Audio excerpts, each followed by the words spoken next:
हे Korean जगह viewers, this is Megha और आज हम बात करने वाले हैं आइलैंड के सीजन 2 की एपिसोड 3 की।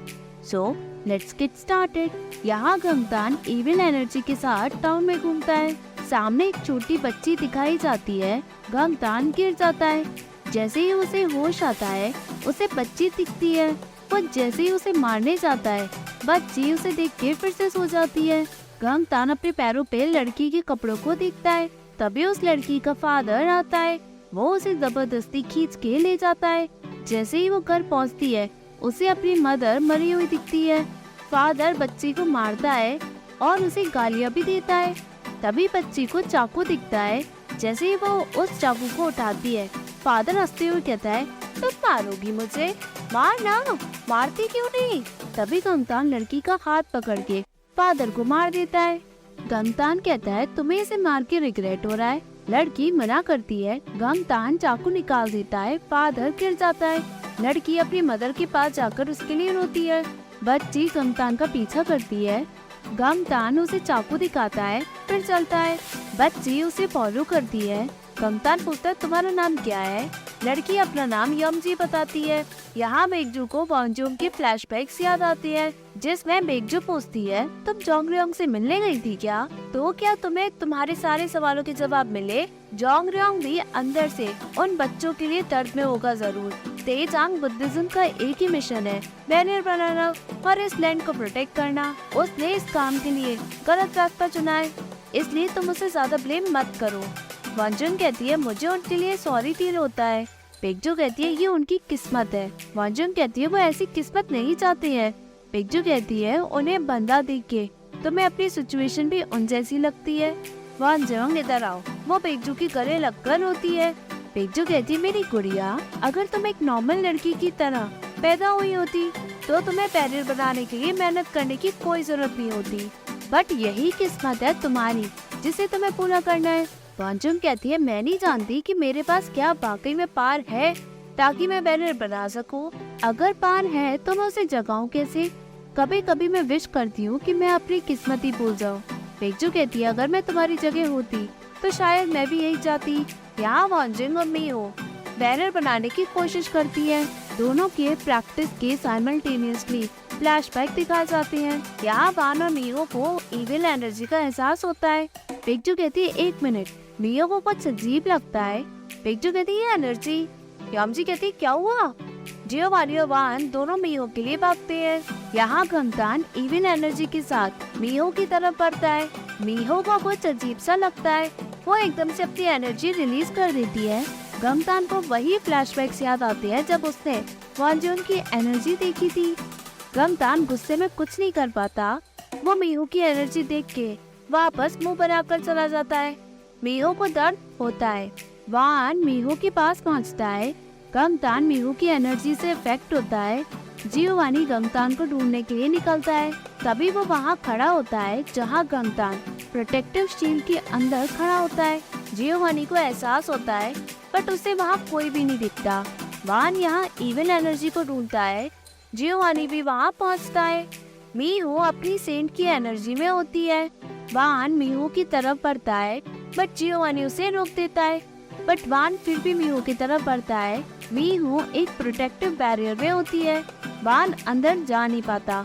वो बहुत कोशिश करता है मिहो के पास जाने के लिए बट मिहो को वॉन्जोंग के फ्लैशबैक्स याद आते हैं। उसे वो सभी मेमोरी याद आती है जब वॉन्जोंग मरी और उसने जो भी वान से प्रॉमिस किया वो भी उसे सब याद आ जाता है। फाइनली मिहो एनर्जी से फ्री होती है। तभी वान उसे पकड़ता है। मिहो कहती है, मुझे कुछ फ्लैशबैक्स दिखे। वान कहता है, तुमने अपनी मेमोरी देखी? मिहो कहती है, थोड़ी सी। वान पूछता है, क्या देखा? मिहो सिर्फ वान को देखती है। गंगतान जंगल में खड़ा होता है। वो अपना हाथ देखते हुए सोचता है, किस्मत ही खराब है। वो डर अभी भी मेरे अंदर है। वो अपना हाथ काट कर दोन हारूबांग पे रखता है। उसके इविल ब्लड से दोन हारूबांग में क्रैक्स पड़ते हैं और इविल एनर्जी भी निकलती है। बेगजू इविल एनर्जी को देखती है और गिर जाती है। यमजी पूछती है, अब ठीक हो दादी? क्या हुआ? यहाँ वान को इविल एनर्जी का एहसास होता है। इविल एनर्जी सिटी में हर जगह और हर इंसान को टारगेट करते हैं। सभी उन्हें झेलती है। बेगजू यहाँ लेटी होती है। वान अंदर आता है। बेकजू उठ के कहती है, क्या वो गंगतान है? वान एग्री करता है। बेकजू कहती है, वो इविल पर्सन इसलिए बन गया क्योंकि उसके मन में हमारे लिए बहुत गुस्सा था। वान, अब हमारे पास ज्यादा टाइम नहीं है, अपना प्यार मत दो उसे। तुम नहीं जानते क्या, जब उसे उसकी सारी मेमोरी वापस याद आ जाएगी वो वॉन्जम की जिंदगी जिएगी।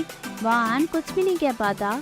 जैसे ही वान बाहर निकलता है, मियो और जियोवानी दोनों बेकजू की तबीयत के बारे में पूछते हैं। वान बिना कुछ कहे चला जाता है। यॉम जी सभी को जाने को कहती है। फाइनली सभी मियो के घर पहुंचते हैं। वान शांत रहता है। जियोवानी अपने कमरे में चला जाता है और कान लगाकर सारी बातें सुनने की कोशिश करता है। मियो वान को देखती है। वान कहता है, ट्रेनिंग और टफ होगी, सो यहीं रहो। मियो कहती है, मतलब? वान कहता है, लस्ट डेमन की एनर्जी और बढ़ गई है। मियो कहती है, ये नहीं, तुम मेरी तरफ देख क्यों नहीं रहे हो? वान मियो की तरफ देखते हुए कहता है, हैप्पी, अब मैं कुछ टाइम के लिए यहाँ नहीं आऊँगा क्योंकि मुझे जानना है कि वो इविल एनर्जी कहाँ तक फैली है। मियो कहती है, समझ गई, जो तुम्हें करना है करो। वो ये कहकर गुस्से में चली जाती है। वान बाहर टहलता है। उसे बेकजू की प्यार वाली बात याद आती है। यहाँ जियोवानी वॉन्जम की पिक्चर देखता है। गमतान चलता है। वो अपने हाथ में इविल एनर्जी लेकर चलता है। वो इविल एनर्जी एक इंसान जैसी शक्ल ले लेती है। वान का चाकू शेक करता है। यहाँ सूर्यम जारी होती है। वो इविल एनर्जी सूर्यम से होकर गुजरती है। उस इविल एनर्जी की वजह से सूर्यम ज़ुम्बी बन जाती है। वो वापस लौट जाती है और स्कूल की टेरेस पे पहुंचती है। यामजी भागते उसे बचाने के लिए पहुंचती है। वो उसके लिए रोती हुई आती है। सूर्यम फाइनली टेरेस से कूद जाती है। यामजी उसे देख के रोती है। मीहो एकदम से उठती है। उसे कुछ अजीब एहसास होता है। यामजी सूर्यम की डेथ से दर्द में होती है। तभी गंगतान कहता है, मुझे लगता है कि तुम अपने दोस्त को खोने के बाद दर्द में हो। यामजी कहती है, इन सब में सूर्यम ही क्यों? गंगतान कहता है, क्योंकि वो बहुत स्पेशल है। वो उसे तसल्ली देते हुए चलने को कहता है। यहाँ मीहो बैठी होती है। वो बाहर देखती है। यहाँ वान लस्ट डेमन को खत्म करता है। दूसरे ही दिन मीहो स्कूल के लिए निकलती है। जियोवानी उसके साथ चलने को कहता है। वान साइड में मीहो को देखता है। यहाँ मीहो और जियोवानी फाइनली स्कूल पहुँचते हैं। बच्चे दिखते हैं और वहाँ बहुत भीड़ लगी होती है। जियोवानी वहाँ देखता है। जैसे ही मीहो वो देखने जाती है, जियोवानी उसे रोकता है, बट मीहो जबरदस्ती अंदर घुस के सूर्यम की डेड बॉडी देखती है। उसे देखकर वो बहुत शॉक होती है। जियोवानी मीहो को संभालता है क्योंकि मीहो उसे देखकर चीखती चिल्लाती है। मीहो घर में बैठी होती है। उसे सूर्यम की सुसाइड वाली न्यूज दिखती है। जैसे ही वो अपने रूम में पहुंचती है, वहाँ वान बैठा होता है। मीहो कहती है, तुम कहाँ थे? सूर्यम मर गई। वान कहता है, मैं जानता हूँ।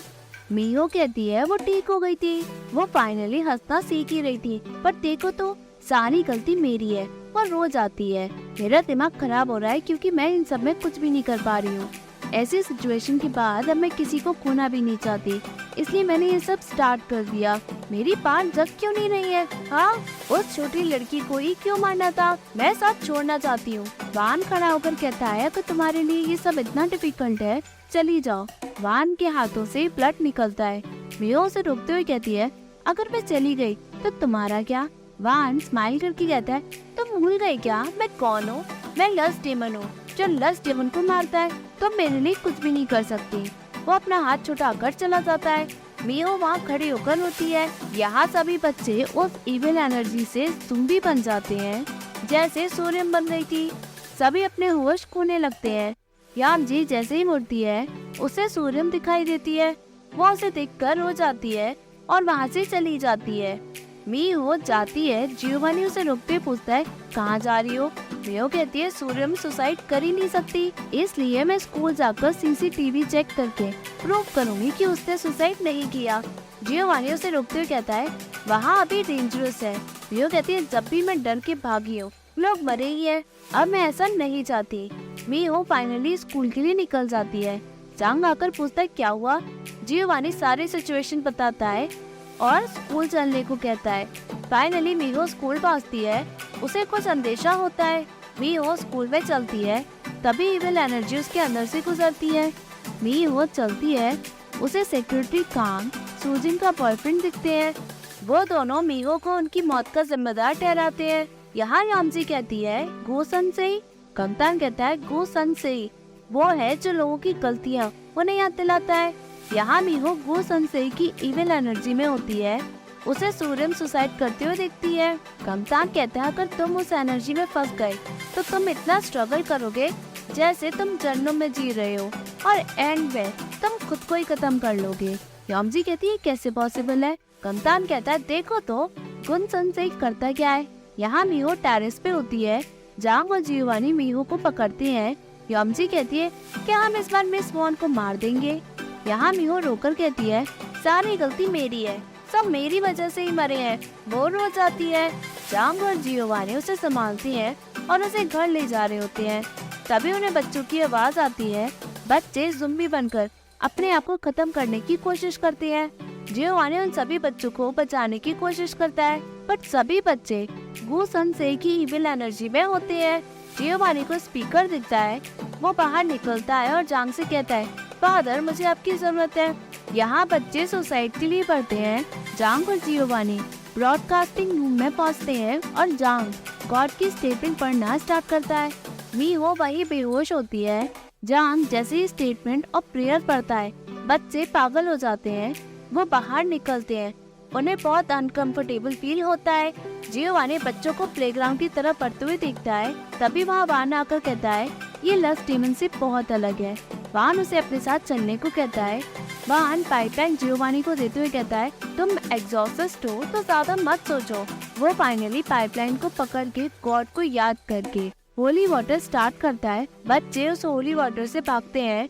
जैसे ही वो वहाँ से चले जाते हैं वान एक प्रोटेक्टिव शील्ड बनाता है ताकि बच्चे बाहर न जा सके।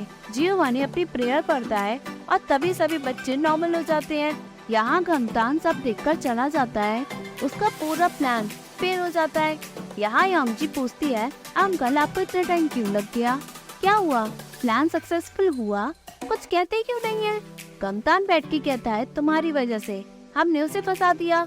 यहाँ मीहो रोकर कहती है मुझे मर जाना चाहिए, सब मेरी वजह से मर गए, आप मुझे भी मार दें। मीहो अभी भी गो सनसेई की इविल एनर्जी में होती है। यामजी कहती है सब मेरी वजह से। कंगतान कहता है तुम्हारी फ्रेंड सूर्यम की वजह से।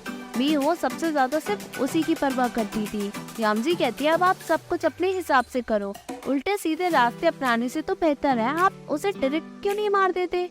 कंगतान कहता है क्या बकवास है। यामजी तुक में कहती है दादी वेट कर रही होंगी, मैं चलती हूँ। वो जैसे ही जाती है कंगतान पूछता है और दोनों कहाँ है। यामजी कहती है मैं नहीं जानती। कंगतान कहता है जल्दी पता करके बताओ, नहीं तो मैं दादी से खुद ही पूछ लूंगा, अगर तुमने नहीं पूछा तो। यामजी एग्री करके चली जाती है। यामजी घर के लिए निकलती है, उसे बेगजू दिखाई देती है। बेगजू कहती है कहाँ घूम रही थी तो। यामजी कहती है आपकी तबीयत ठीक नहीं है, आप बाहर क्यों आई। बेगजू कहती है तुम इतनी छोटी सी तो हो, मुझे लगा कोई कहीं तुम्हें उड़ा के न ले जाए। जब तुम मेरे पास आई तुम सिर्फ 13 साल की थी। यामजी कहती है आप एकदम से पुरानी बातें क्यों कर रही हैं। बेगजू कहती है मैं बस सोच रही थी। उसे यामजी की बचपन वाले फ्लैशबैक याद आते हैं जब वो छोटी थी। वो कहती है तुम छोटी जरूर थी पर तुम चालाक और बहुत काम करती थी, तुम्हारी वजह से मैं एक एक मोमेंट अच्छे से जी सकी, मुझे अकेलापन महसूस ही नहीं हुआ। यामजी कहती है क्या हो गया है आपको, आप ऐसी बहकी बहकी बातें क्यों कर रही हो। बेगजू कहती है मुझे बहुत बुरा सपना आया, मैं बस तुम्हें तुम्हारी खुशबू ढूंढवाना चाहती थी। आई नो कि तुम अपनी खुशबू छोड़ दूंगी। यामजी कहती है वाकई में बहुत बुरा सपना था, चलो मुझे भूख लग रही है। बेगजू कहती ठीक है तुम जहाँ भी जाओ वापस जरूर आना, बस मैं यही चाहती हूँ। यामजी मुड़ के देखती है। तभी एपिसोड एंड होता है। Hey viewers, if you like this video, please like, share and subscribe this channel. Thank you.